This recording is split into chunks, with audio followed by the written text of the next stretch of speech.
बिस्मिल्लाहिर्रहमानिर्रहीम। अस्सलाम वालेकुम नाजरीन। सदीक जान साहब हमारे साथ मौजूद हैं और सदीक जान के साथ इस वीडियो में हमने जानना है कि शहर इक़्तिदार में ख़ास तौर पे जो पीटीआई के कैंप्स हैं वहाँ से गुफ्तगू हो रही है कि काजी फ़ाइज़ ईसा साहब जो हैं उनके ख़िलाफ़ एक और रेफरेंस दायर होने जा रहा है। सदीक जान साहब, आपकी इन्फॉर्मेशन क्या है, ये अदालती महाज पे क्या कुछ हो रहा है सर? आप का सवाल बड़ा इंपॉर्टेंट है कि क्या काजी फ़ाइज़ साहब के ख़िलाफ़ एक और रेफरेंस दायर होने जा रहा है। और शहर इक़्तिदार में इस हवाले से आपने कहा कि बातचीत भी चल रही है। मैं तो शहर इक़्तिदार से बहुत दूर हूँ इस वक्त, लेकिन ज़ाहिर अब कनेक्टिविटी तो है, नेट जितना भी स्लो कर दें तो इतना तो है कि कम से कम ख़बरें पता चलती हैं और सारा दिन हम दोस्तों के साथ राब्ते में होते हैं और पता भी चलता रहता है। और अब तो आपको पता है सोशल मीडिया पर इतनी इन्फॉर्मेशन आ रही होती है, तो बिल्कुल ये बात तो चल रही है कि काजी फ़ाइज़ साहब के ख़िलाफ़ एक और तगड़ा रेफरेंस जो है वो आ सकता है। लेकिन ये भी देखना होगा कि कौन ये जुर्रत करेगा रेफरेंस लाने की। और मैं वजूहात भी बताता हूँ जिन वजूहात पे ये एक्सपेक्ट किया जा रहा है और ये बात हो रही है कि एक रेफरेंस आ रहा है या आ सकता है। लेकिन मसला ये है कि पहले एक रेफरेंस दायर किया था और ये मकबूल जान साहब ने, और वो इतना स्ट्रॉन्ग रेफरेंस था काजी फ़ाइज़ साहब के ख़िलाफ़ कि अगर वो मेरिट पे चले तो काजी साहब किसी सूरत में जज नहीं रह सकते। मतलब उनकी बरतरफी कन्फर्म है। उसकी वजह यह है कि जिस तरह से उन्होंने यूके गवर्नमेंट को ख़त लिखा और जिस तरह से उन्होंने पाकिस्तान की फ़ॉरेन पॉलिसी अपने हाथ में ली, और जो उन्होंने वो बहुत बड़ा मिसकंडक्ट था।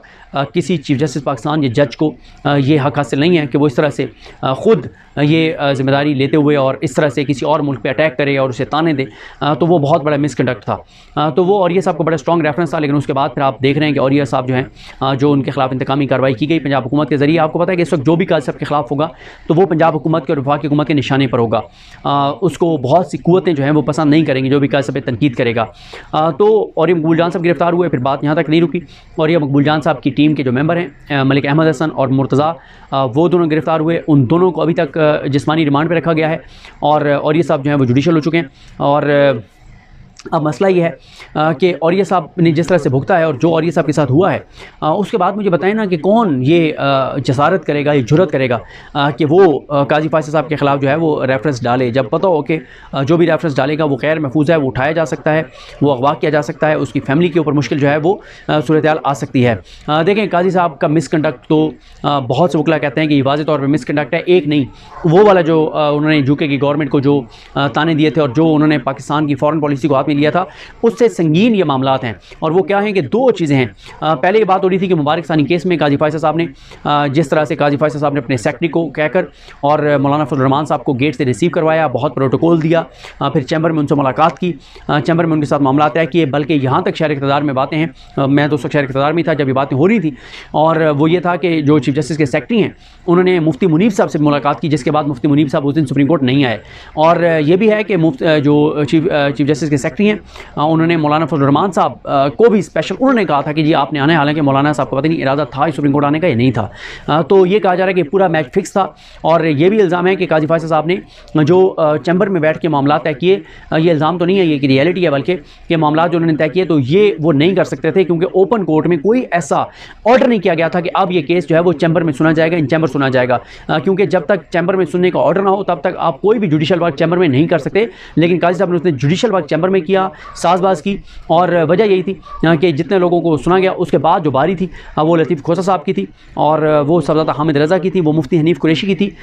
तो इसलिए ये था कि इनको किसी सूरत नहीं सुनना, तो उससे पहले अंदर बैठ के और मामला जो है वो तय कर लिए गए। फिर ये भी काजी पे अब इल्ज़ामात लग रहे हैं कि मौलाना फजल रहमान को उन्होंने ये इसलिए प्रोटोकॉल दिया और सारा जो मुबारक सानी केस का वापस लेने का जो एक क्रेडिट उनको इसलिए दिया क्योंकि मौलाना साहब से काजी साहब को वोट चाहिए अपनी एक्सटेंशन के लिए, ये भी इल्ज़ामात लग रहे हैं। और फिर आपने देखा कि काजी साहब ने जब प्रोटोकॉल दिया मौलाना साहब की शान में बहुत उनकी शान बयान की, तो उसके बाद फिर क्या होता है कि फिर आसिफ अली जरदारी और मोहसिन नकवी जाते हैं मौलाना साहब के पास, उसके बाद शहबाज शरीफ भी जाते हैं मोहसिन नकवी को लेके। तो ये सारी चीज़ें कड़ी जोड़ी जा रही हैं कि काजी साहब ने खुद एक तरह से इनडायरेक्टली अपनी एक्सटेंशन का वोट मौलाना फजल रहमान से मांगा सेनेट और कौमी असम्बली में। फिर दूसरा जो अब मामला है वो है जो काजी साहब के हवाले से अब इंकशाफात हो रहे हैं। सबसे पहले इंकशाफ किया आज़म रिज़वी तारड़ साहब ने शाहज़ेब खानज़ादा के प्रोग्राम में, जिसमें उन्होंने कहा कि मेरी ये जो जुडिशल पैकेज है इस पर चीफ जस्टिस पाकिस्तान जस्टिस काजी फ़ाइज़ से मुलाकात हुई और मुझे काजी फ़ाइज़ साहब ने कहा कि आप मंसूर अली शाह साहब से भी मिलें।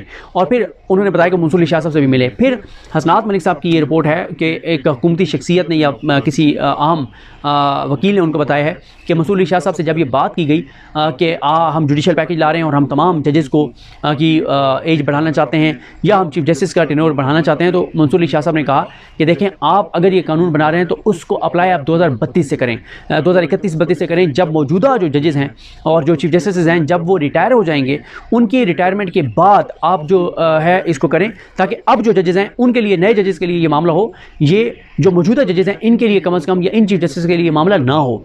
ये इसलिए उन्होंने कहा कि ताकि मौजूदा जजेस जो हैं वो इस बात से इन्फ्लुएंस ना हो कि नून लीग की हुकूमत ने हमारे ऊपर बड़ा एहसान किया, हमारे ऊपर बड़ी मेहरबानी की है।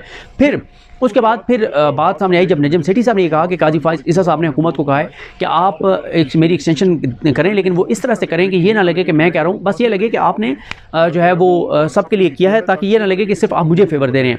वो भी एक बड़ा इंकशाफ था, क्योंकि आपको पता है नजम सेठी साहब मियां नवाज शरीफ के बहुत ज़्यादा क्लोज हैं। फिर तीसरा मामला ये हुआ जब राना सनाउल्लाह साहब ने कल ये कह दिया है कि काजी फाइज ईसा साहब से बात हुई और काजी फाइज साहब ने कहा है कि आप तमाम जजेस की एज लिमिट बढ़ाएँ। अब ये जो बातें हैं ये बहुत ख़तरनाक हैं, ये बहुत खौफनाक हैं। देखें, शरीफ ख़ानदान की एक हिस्ट्री है। शरीफ ख़ानदान की हिस्ट्री क्या है कि ये ब्रीफ केस के जरिए भेजते हैं, जजेस को ख़रीदते हैं और अपने जो इनके अपने जजेस हैं उनके ज़रिए जजेस को ख़रीदते हैं। शरीफ ख़ानदान की का माजी ये है कि एक मरहूम जज, अल्लाह ताला उनके दर्जात बुलंद करे, उनको मस्जिद नबवी बुला के और वहाँ बैठ के उसके साथ डील करते हैं कि आपको इतना पैसा देते हैं, आपको बैरून मुल्क शिफ्ट कर देते हैं, आपके बच्चों को बाहर नौकरी दिलवा देते हैं। वहाँ मस्जिद नबवी में बैठ के भी ये डीलें मारते हैं। इनके बारे में है कि आर्मी की एक टॉप पोजीशन की शख्सियत को इन्होंने BMW के ज़रिए ख़रीदने की कोशिश की थी कि आप BMW आपको गिफ्ट करना चाहते हैं और उन्होंने रिफ्यूज़ कर दिया। तो ये है इनका माजी शरीफ ख़ानदान का। अगर शरीफ ख़ानदान के नुमाइंदे खसूसी और अहम किरदार जो शरीफ ख़ानदान के हैं, आज़म नज़ीर तारक, उनको काजी फाइज साहब अपने चैम्बर में खुफिया मुलाकातें करेंगे। खुफिया मुलाकात इसलिए कह रहा हूँ कि आज तक उन मुलाकातों की तफसीलात जारी नहीं की गई। तो ये ज़ाहिर है, सवाल उठते हैं कि आप कैसे आज़म नज़ीर तारक जो नवाज शरीफ के नुमाइंदे उनसे मुलाकातें कर रहे हैं और उनकी तफसीलात भी जारी नहीं कर रहे। तो ये खुफिया मुलाकातें हैं। अब जो शहर इक़्तिदार में जो बात हो रही है वो ये हो रही है कि तहरीक इंसाफ भी काजी साहब के हवाले से रेफरेंस दायर कर सकती है।